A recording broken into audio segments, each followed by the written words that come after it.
Perkenalkan, nama saya Ana Nirwasita Maheswari dari kelas 7A. Yang pertama, saya akan menjelaskan struktur dan bahasa surat pribadi.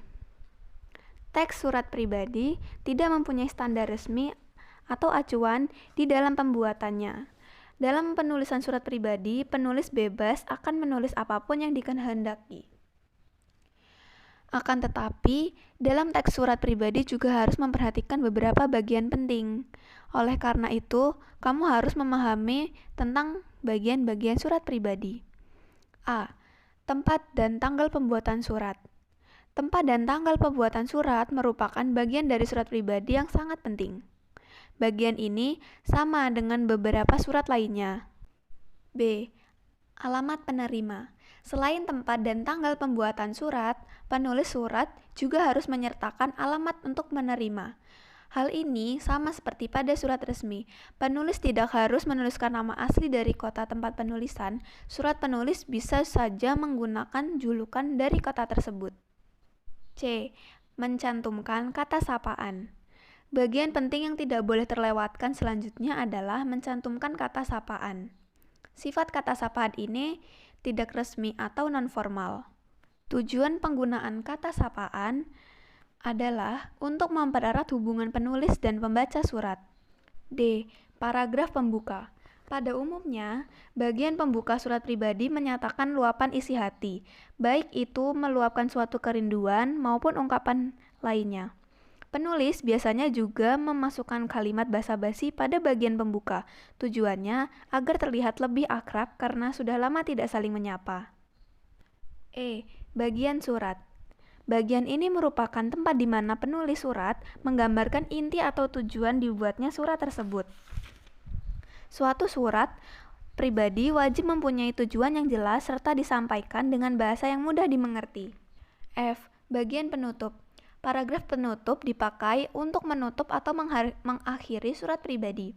Kata-kata yang sering dipakai ialah harapan, mohon diri, permintaan maaf, dan sebagainya. G. Nama penulis dan tanda tangan. Bagian akhir dari teks surat pribadi yaitu menuliskan nama terang dan tanda tangan penulis atau pengirim surat. Bagian tersebut biasanya dituliskan di bagian bawah pojok kanan atau kiri dari surat. Adapun bahasa yang digunakan dalam surat pribadi adalah bahasa tidak resmi karena sifatnya personal. Yang kedua, struktur dan kebahasaan surat dinas. Isi surat dinas berkaitan dengan kedinasan, pemberian tugas, pemberitahuan, permohonan, perintah, peringatan, panggilan, perjanjian, dan laporan. Struktur surat dinas sebagai berikut. A. Kepala surat atau kop surat. Dalam kepala surat yang lengkap tercantum 1. Nama instansi atau badan, 2. Alamat lengkap, 3. Nomor telepon, dan 4. Nomor kotak pos. B. Nomor surat. Kata nomor diikuti tanda titik 2. Jika nomor itu disingkat, penulisannya diikuti tanda titik, kemudian diikuti tanda titik 2. C. Tanggal surat. Tanggal surat dinas tidak perlu didahului nama kota, karena nama kota itu sudah tercantum di kepala surat. D. Lampiran. Kata lampiran diikuti tanda titik 2. Cantumkan jumlah yang dilampirkan dan tidak diikuti tanda baca apapun. E. Hal surat. Dalam kaitan dengan ini, kita sering juga menjumpai kata perihal dalam surat dinas. Walau kata hal dan perihal itu sinonim atau berarti sama, sebaiknya digunakan kata hal karena lebih singkat. F. Alamat dan surat. Alamat tujuan ditulis di sebelah kiri surat, terletak antara hal surat dan salam pembuka. G. Salam pembuka. Salam pembuka dicantumkan di sebelah kiri garis tepi lurus dengan nomor lampiran, hal, dan alamat surat. H. Isi surat. Isi surat berisi paragraf pembuka, paragraf isi, dan paragraf penutup. I. Salam penutup. Salam penutup berfungsi untuk menunjukkan rasa hormat penulis surat setelah berkomunikasi dengan pembaca surat.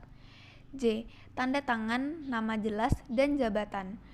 Surat dinas dianggap sah jika ditandatangani oleh pejabat yang berwenang, yaitu pemegang pimpinan suatu instansi, lembaga, atau organisasi.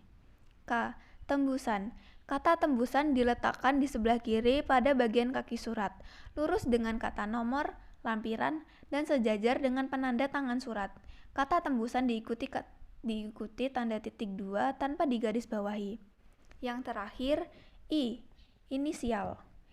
Inisial disebut juga sandi, yaitu kode pengenal berupa singkatan nama pengonsep dan singkatan nama pengetik surat.